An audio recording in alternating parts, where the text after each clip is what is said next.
नारायण श्रीमन्नारायण लक्ष्मी श्रीमन्नारायण नारायण नारायण श्रीमन्नारायण नारायण श्रीमन्नारायण जगोदारायण श्रीमन्नारायण जगोदार लक्ष्मी नारायण नारायण नारायण लक्ष्मी नारायण नारायण आग लगी आकाश में बरसन लगे अंगारो आग आकाश में बरसन लगे संत नहीं होते जग में तो जल मरता संसार संत नहीं हमिंग आ रहा है कहिए कि हमिंग आ रहा है उसे ठीक करो श्रीमन्नारायण नारायण नारायण श्रीमन्नारायण नारायण लक्ष्मी नारायण नारायण नारायण लक्ष्मी नारायण नारायण बोलिए श्री लक्ष्मी नारायण भगवान की। एक टेबल कम करके दिए भैया, टेबल कम कीजिए बाबू, थोड़ा आवाज मांग रहा है, टेबल कम कीजिए, टेबल को कम कीजिए और हारन का आवाज और मधुर कीजिए। बताइए मुझे सामने कि हारन का आवाज और मधुर करें, कम करें, टेबल कम करके थोड़ा सा बेस बढ़ाएं, हो जाएगा, सब हो जाएगा, बहुत अच्छा चला रहे हैं।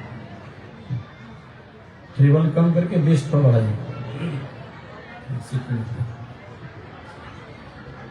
अनंताचार्य कृपया वेदांत द्वय पारगम रामकृष्णांग्रिसद्भक्तम् विश्वक्सेन मुनिं भजे कासायम यज्ञ सूत्रम।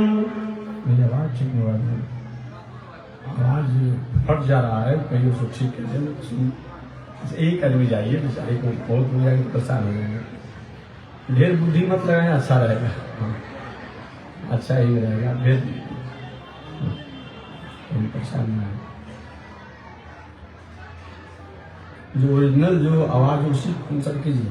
कासायम यज्ञ सूत्रम शुचि वपुषि तथा चोर्ध्वपुण्ड्रम चवालस्य कलिकुमति गिरीन्द्रेन्द्र वज्रम त्रिदंडम संसाराग्नि प्रशांत्यै मृत जलममलं दारुपात्रं पवित्रं श्री विश्वक्सेन सूरे पदकमलयुगम् श्रेयसे संश्रयामि लक्ष्मीनाथु समारम्भाम् नाथयामुनिमध्यमाम् अस्मदाचार्यपर्यन्ताम् वन्दे गुरो परम्पराम्। नारायणाय विद्महे वासुदेवाय धीमहि तन्नो विष्णु प्रचोदयात्। महालक्ष्म्यै च विद्महे विष्णु पत्न्यै च धीमहि तन्नो लक्ष्मी प्रचोदयात्, तन्नो लक्ष्मी प्रचोदयात्। परमाराध्य श्री लक्ष्मी नारायण भगवान नित्य वंदनीय पूज्य गुरुदेव श्री त्रिदंडी स्वामी जी महाराज के जुगल चरणों में कोटिशः नमन।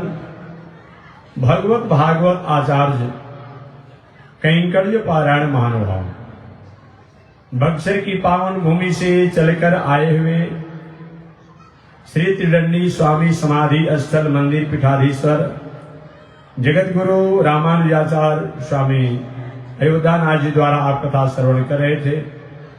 उनसे पहले काशी की पावन भूमि से चलकर आए हुए जगत गुरु रामानुजाचार्य स्वामी मुक्तिनाथ जी महाराज श्री लक्ष्मी नरसिंह मंदिर ज्वाराज स्वामी जी द्वारा कथा श्रवण कर रहे थे। पावन कथा को पावन भूमि पर निवेदन करते हुए मैं भी आ रहा हूं। पावन कथा प्रसंग अंतर्गत प्रथम दिन मैंने निवेदन किया था मानव जीवन में धर्म और कथा की उपयोगिता, आवश्यकता। क्योंकि जब तक हम किसी के लाभ और फायदा की बात नहीं समझते हैं तब तक उसके प्रति हमारी रुझान नहीं होती। हमारा भारतीय दर्शन प्रश्न से ही प्रारंभ होता है और भारतीय दर्शन प्रश्न के समाधान में ही समापन होता है। भारतीय दर्शन में सबसे प्रथम स्थान किसी का आता है तो वेद का आता है। इससे पहले दुनिया में और कोई दर्शन नहीं था। ये कितना पुराना है? 50,000 करोड़ वर्ष पहले का है। इससे पहले दुनिया में कोई नहीं था। एक दिन पहले भी मैंने बताया था आप लोगों के सामने, मोहम्मद साहब जी को आए यहां पर 1500 वर्ष हो रहा है, थोड़ा कम ही हो रहा है, मैं कुछ अधिक बताया, 1500 वर्ष का भीतर हो रहा है। ईसा जी को आए 2023 वर्ष अब समापन की तरफ चल रहा है। ईसा मूसा और जो बीच में कुछ पारसी यहूदी दर्शन जो हैं, सभी लोग लगभग 3000 वर्ष के भीतर के हैं। महावीर तीर्थंकर जी की बात किया जाए, बौद्ध दर्शन की बात किया जाए, सिख दर्शन की बात किया जाए, सभी लोग 3000 वर्ष के भीतर के हैं। तो मैं पूछना चाहता हूं उन महानुभावों से, देखिए कोई भी दर्शन, कोई भी विचार, कोई भी दर्शन के प्रथम जो दार्शनिक थे उनका कहीं समाज को तोड़ने की बात नहीं थी, समाज में कहीं नफरत फैलाने की, कहीं किसी प्रकार के आपसी कलह फैलाने का कोई उनका विचार नहीं था। उनका यही था कि मानव अनेक जन्मों से भटक रहा है, उसकी भटकाव हमेशा हमेशा के लिए दूर हो जाए। दर्शन शब्द का अर्थ ही नहीं होता है। दर्शन किसे कहते हैं? दृश्यते ज्ञायते जायते इति दर्शन। जिनको पढ़ करके, जिनको सुन करके, जिनको मान करके हम जगत, जगदीश और जीव, इन तीनों के बारे में ज्ञान को प्राप्त करते हैं, उसी का नाम क्या है? दर्शन। जिससे जगत को जाना जाए, जिससे जगदीश को जाना जाए और जिससे जीव प्राणियों को जाना जाए। इसलिए दुनिया में दर्शन तो अनेक हैं, लेकिन और दर्शन को इसलिए आदर नहीं प्राप्त हुआ कि और दर्शन किसी ने जगत को माना, जगदीश को नहीं माना। किसी ने जगदीश को तो माना, जगत को नहीं माना। कुछ ऐसा दर्शन है, किसी ने जगत और जगदीश को नहीं माना, जीव को माना, प्रकृति को माना, शरीर को माना। जैसे चारवाक दर्शन, लेनिन दर्शन, मार्क्स दर्शन, कम्युनिस्ट दर्शन, सोशलिस्ट दर्शन जो आप है, ये क्या मानते हैं? इस दुनिया है, दुनिया ही सब कुछ है। उनका यही विचार है। लेकिन मैं निवेदन करना चाहूंगा, अरे केवल यह दुनिया है और केवल मेरा शरीर ही है। तुम जो चारवाक दर्शन, लेनिन दर्शन के विचारक हैं, उन महानुभावों को तो कोई शोक सभा नहीं करनी चाहिए। शोक कैसा? आपकी पत्नी, आपका भाई, आपका पिता, आपका मित्र, आपका सुहृद कहीं आपके साथ, आपके सामने से गुजर गया, चला गया, मृत्यु को प्राप्त हुआ, तो शोक किसका मनाते हैं? क्योंकि आप तो केवल शरीर को ही मानते हैं। सो किसका? आपको तो आत्मा से लेना देना है नहीं, आपको तो जीवात्मा से लेना देना है नहीं। सो किसका मनाया जाता है? और फिर उनकी यादगारी में कोई स्मारक बनाने की क्या आवश्यकता है? तो महानुभाव यही कहेंगे, देखिए ये शरीर तो यहाँ पर है, लेकिन शरीर में रहने वाला जो आत्मा जो है वो आत्मा चला गया, उसी के लिए हम शोक मना रहे हैं। तो वही आत्मा के लिए तो यज्ञ भी किया जाता है, उसी आत्मा के लिए तो पूजा किया जाता है, उसी आत्मा के लिए तो तीर्थव्रत किया जाता है, उसी आत्मा के लिए तो तप धर्म इत्यादि किया जाता है, कथा प्रवचन सुना और सुनाया जाता है। फिर विरोध किस बात का? कोई इससे अलग नहीं है। अन्यथा मैंने निवेदन किया, इस बातों को आप कभी न कभी विचार करेंगे। कोई इससे अलग नहीं है। स्मारक बनाया जाता है। जब केवल इस शरीर को ही माना जाए तो फिर किसी की स्मारक बनाने की आवश्यकता क्या है? जब शरीरवादी आप हैं तो ये शरीर तो यही चला गया, फिर स्मारक किस बात का? तो कहीं महाराज इनके द्वारा कुछ न कुछ कभी हुआ है समाज के लिए, प्रकृति के लिए, दुनिया के लिए, राष्ट्र के लिए, देश के लिए, प्रदेश के लिए, अतः इनकी यादगारी में ये स्मारक बनाया जा रहा है। बस वही बात है, एक गांव और प्रदेश का जो कार्य करने वाला व्यक्ति है, उनकी यादगारी में अगर स्मारक बनाया जा सकता है तो जो पूरे दुनिया के निर्माण करने वाला हो, क्या उनकी स्मारक में रामकृष्ण हो जाए? कौन बड़ी बात है? होना ही चाहिए। इसलिए कोई विवाद नहीं है। दर्शन इसे ही कहा जाता है। दर्शन का मतलब जिन शब्दों को जान करके, जिन वाक्यों को जान करके, जिन पैटर्न को जान करके, जिन सिद्धांत को जान करके, जिन आख्यान को जान करके, जिन उदाहरणों को जान करके, जिन आख्यायिका को जान करके हमारे जीवन में किसी प्रकार की अस्मिता हो, असौहार्द हो, असहिष्णुता हो, वो हमेशा हमेशा के लिए दूर हो जाए। और इस दुनिया को जो बनाने वाला है, उस दुनिया के बनाने वाले के प्रति हमारी रुझान हो जाए। सही में इसी का नाम दर्शन है। इस दर्शन के द्वारा 5 तत्वों को जाना जाता है। ये वेद का मतलब होता है। वेद माने केवल संस्कृत के श्लोक को याद कर लेना ही वेद नहीं होता है। केवल संस्कृत के श्लोक को याद कर लेने से ही वेद को अगर हम मानने वाले हो जाएंगे, तो बहुत से ऐसे लोग हैं संस्कृत के वाक्य बोलते रहते हैं, संस्कृत होना चाहिए या हिंदी होना चाहिए या बंगाली होना चाहिए। हम जो बोल रहे हैं इससे राष्ट्र का, समाज का इस सब द्वारा क्या प्रभाव पड़ रहा है, क्या मिल रहा है, एक पर विचार होना चाहिए। कोई संस्कृति में कहे कि गाय को हत्या कर दीजिए, माता को प्रताड़ित कीजिए, पिता को प्रताड़ित कीजिए, तो क्या संस्कृत होने से मान्य हो जाएगा? अगर हिंदी में, भोजपुरी में या बंगाली में कहे कि माता को अपना देवता समझो, पिता को देवता समझो, तो क्या मान्य नहीं रहेगा? वाक्य का महत्व है, शब्द का महत्व है, लेकिन उसके साथ साथ हमारे उद्देश्य का महत्व है, हमारे लक्ष्य का महत्व है। तो हम जो कह रहे हैं इससे समाज, राष्ट्र के लिए हमने कौन सी बात कहा, ये विशेष महत्व रखता है। तो दर्शन का मतलब कि जिसके द्वारा समाज, राष्ट्र को तो जाना जाए, साथ ही साथ जगत के बारे में जाना जाए, जगदीश के बारे में जाना जाए और जीव के बारे में जाना जाए, उसी का नाम दर्शन है। इसलिए सबसे श्रेष्ठ दर्शन जो है हमारा वैदिक दर्शन है। क्यों वैदिक दर्शन है? वैदिक दर्शन जो है जगत को भी मानता है, जगदीश को भी मानता है और जीव को भी मानता है। और दर्शन जो है, कोई जगत को माना तो जगदीश को नहीं माना, कोई जगदीश को माना तो जगत को नहीं माना, कोई जगत जगदीश को माना तो जीव को नहीं माना, कोई जीव को माना तो जगत जगदीश को नहीं माना, और किसी ने किसी को नहीं माना। इसलिए और दर्शन और हमारा भारतीय दर्शन, वैदिक दर्शन जो है, इसमें यही अंतर है। हम जो है तीनों को मानते हैं। अतः वेद का मतलब विद ज्ञान धातु से वेद बनता है, व्याकरण से, ग्रामर से वेद जो है विद ज्ञान धातु से बनता है। जानना, क्या जानना?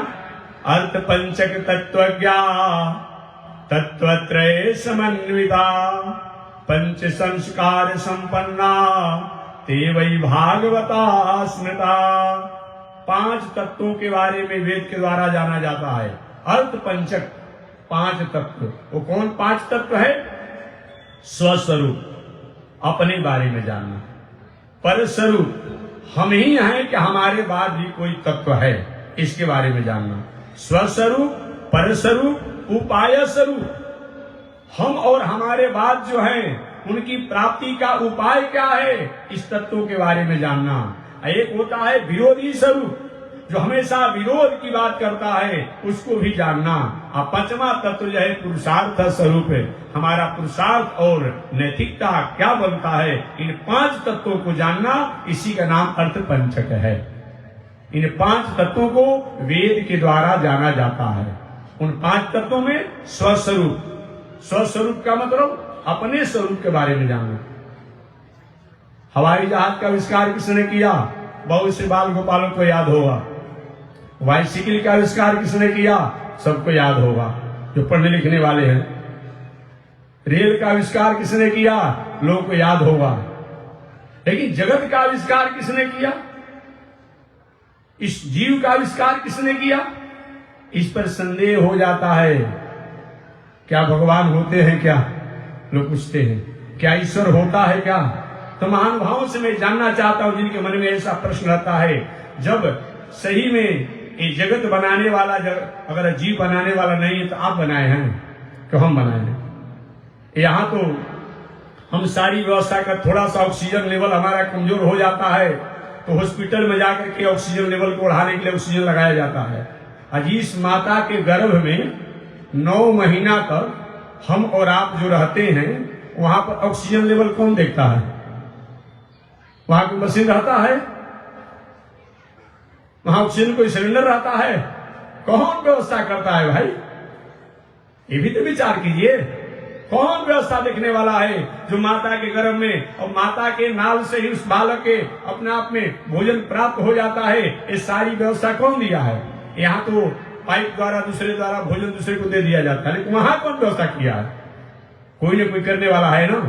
वहां कोई डॉक्टर नहीं करने वाला है, वहां कोई इंजीनियर नहीं करता है, वहां कोई न कोई करने वाला है। उसी को हम लोग गॉड, उसी को लॉर्ड, उसी को परमात्मा, उन्हीं को भगवान, उन्हीं को राम, उन्हीं को कृष्ण, उन्हीं को बामन, उन्हीं को नरसिंह, उन्हीं को अनेक नामों से जाना जाता है। All thing bright and beautiful, all creature great and small, छोटे बड़े सुनहले चमकीले, जो कुछ भी दुनिया में है उसको कोई न कोई बनाने वाला है। उसी को गॉड, उसी को लॉर्ड, उसी को परमात्मा कहा जाता है। इसलिए स्वस्वरूप, अपने बारे में जानना। मैं खाता हूं, मैं पीता हूं, मैं जाता हूं, मेरा मकान, मेरा दलान, मेरा दुकान, आखिर मैं कौन हूं, क्या मैं शरीर हूं। अगर हम शरीर होते तो शरीर तो यही रह जाता है, रोते किसके लिए है। इसलिए मालूम पड़ता है कि केवल हम शरीर नहीं हैं, आखिर हम हैं कौन। वेद भगवान, वेद में कहा गया है हम कौन हैं, ब्रह्मदासा, ब्रह्मदासा, ब्रह्मदासा। हम ईश्वर के दास हैं, ईश्वर के सेवक हैं, ईश्वर के अंश हैं। ईश्वर अंश जीव अविनाशी, ऐसे भी आप जानते हैं। ईश्वर अंश जीव अविनाशी, इसके बारे में जानना ये वेद का वाक्य है। स्वस्वरूप, अपने बारे में जानना। केवल अपने बारे में जानने से ही काम नहीं चलेगा। हम ही हैं कि हमारे बाद भी कोई है, हमारे बाद भी एक वह है तत्व जो अपने द्वारा दुनिया को नियंत्रण करता है, जो दुनिया का नियामक नियंता है। वह कौन है, लव निमेष परिमाण जुग, वर्ष कोटि शत चंड, भजसिन रे मन राम को, कालु जासु को दंड। लव निमेष परिमाण जुग, वर्ष कोटि शत चंड, भजसिन रे मन राम को, कालु जासु को दंड। सारी दुनिया के सुरक्षा व्यवस्था होने के बाद भी अगर वो अपने पास बुलाना चाहता है तो सुरक्षा व्यवस्था रहने के बाद भी जो अपने पास बुला लेता है वो एक अलग तत्व है, अलग तत्व है। आपने सुना होगा, हिरण्याक्ष का नाम सुना होगा, हिरण्यकश्यपु का नाम आपने सुना होगा। हिरण्यकश्यपु जो है ब्रह्मा द्वारा वरदान प्राप्त किया था कि दुनिया में किसी द्वारा मेरी मृत्यु नहीं हो, और अंत में तो यहां तक कह दिया कि ब्रह्मा बाबा आपके सृष्टि में किसी द्वारा मेरी मृत्यु नहीं हो। भगवान